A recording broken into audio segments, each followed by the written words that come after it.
Have you ever wondered how vital it is to assess the needs of faculty in medical simulation for strategic planning purposes? If you haven't, it's high time you do, because the significance of this assessment cannot be overstated.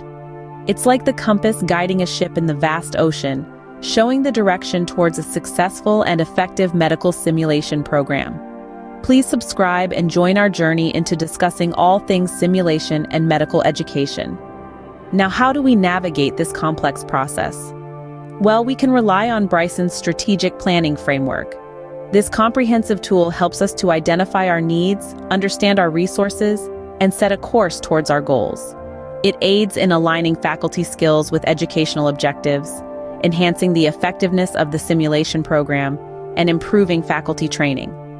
So, let's start our journey by understanding the importance of assessing faculty needs. Because remember, the key takeaway is assessing faculty needs is a critical starting point in strategic planning for medical simulation. Comment below with your role in simulation. Now, the first step in this process is to identify who exactly our audience is and what we aim to achieve. Our target audience for simulation faculty assessment can be broadly defined as clinicians, educators, administrators, and other stakeholders. It's crucial to have a clear understanding of who we are catering to, as this sets the direction for the whole strategic plan. Next, we need to establish clear, measurable goals for our assessment. What do we hope to accomplish? These goals could range from improving faculty training, enhancing the effectiveness of the simulation program, to aligning faculty skills with educational objectives. Keep in mind that these goals should be SMART or specific, measurable, achievable, relevant, and time-bound to ensure that we can track our progress effectively. Remember, a clear understanding of our faculty and goals sets the foundation for a successful strategic plan. It's like setting the compass before embarking on a journey. With this, we're well on our way. The next step is to understand the breadth of your simulation activities. In order to build a strategic plan that makes sense, you need to fully comprehend the range of activities that your simulation program encompasses. This involves conducting a comprehensive review of the modalities used, how often they're used, and how they're integrated into the curriculum. But it's not just about the activities themselves. It's also about the people involved. Who are the key stakeholders in your simulation activities? Identifying these individuals and understanding their roles and responsibilities is crucial. Are they clinicians, technical teammates, simulation educators, or other stakeholders? What part do they play in the simulation program? By answering these questions, you'll gain a clear picture of your simulation activities. This, in turn, will provide a solid foundation for your strategic planning. So remember, don't just look at what you do, but also who does it. A thorough understanding of your simulation activities will guide the strategic planning process. After defining our faculty audience and understanding their activities, it's time to evaluate our current resources and infrastructure. This is a crucial step in our strategic planning process. It involves assessing the faculty resources available for simulation, which includes gauging their expertise, experience, training, and motivations. It's about understanding who we have on board and what they bring to the table.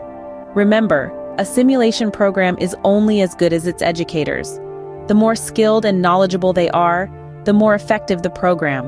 So, let's take a good hard look at our faculty. What are their strengths? What areas could benefit from additional training or development? Why are they here, and what can we do to support their personal growth? But it's not just about people. We also need to evaluate the physical resources we have at our disposal. This includes our simulation labs, the equipment we use, and the technology that supports our activities. It's about asking questions like, do we have the right tools to deliver effective simulation training? And is our technology up to date and able to support our educational objectives? Many of us have resources and silos around campus we use. What are those, and who are those stakeholders? Do we collaborate on educational interventions with regional partners? Now, to guide this evaluation, we'll use Bryson's strategic planning framework. This tool helps us conduct what is known as a SWOT analysis. It's a method for identifying strengths, weaknesses, opportunities, and threats. Strengths and weaknesses are internal factors, things we have control over, like our faculty's expertise or the quality of our simulation labs. Opportunities and threats, on the other hand, are external factors, things we can't control, like emerging technologies or changes in educational regulations. By conducting a SWOT analysis, we can gain a clear picture of where we stand. It helps us understand what we're doing well and where we can improve. It points out the opportunities we should take advantage of and the threats we need to prepare for. In a nutshell, this evaluation gives us the insights we need to make informed decisions about our simulation program. It sets the stage for the next step in our strategic planning process, which is developing strategies to address faculty needs. A comprehensive evaluation of resources and infrastructure is crucial to identify areas for improvement. With the assessment complete, we can now develop strategies to address faculty needs. The first step is to look at enhancing faculty training. This might involve introducing more comprehensive training programs, or even tailoring training to meet the specific needs of individual educators. Another strategy could be to provide more opportunities for professional development. This might mean organizing workshops or seminars, or even providing funding for faculty to attend conferences or further their education. Improving faculty support is also key. This could involve providing more resources or creating a more supportive work environment. But it's not enough to just create these strategies. We also need to prioritize them. This means evaluating each strategy based on its potential impact and feasibility. We have to consider our organization's mission and goals, as well as the resources we have available. Strategic planning is all about creating and prioritizing actionable strategies to meet faculty needs.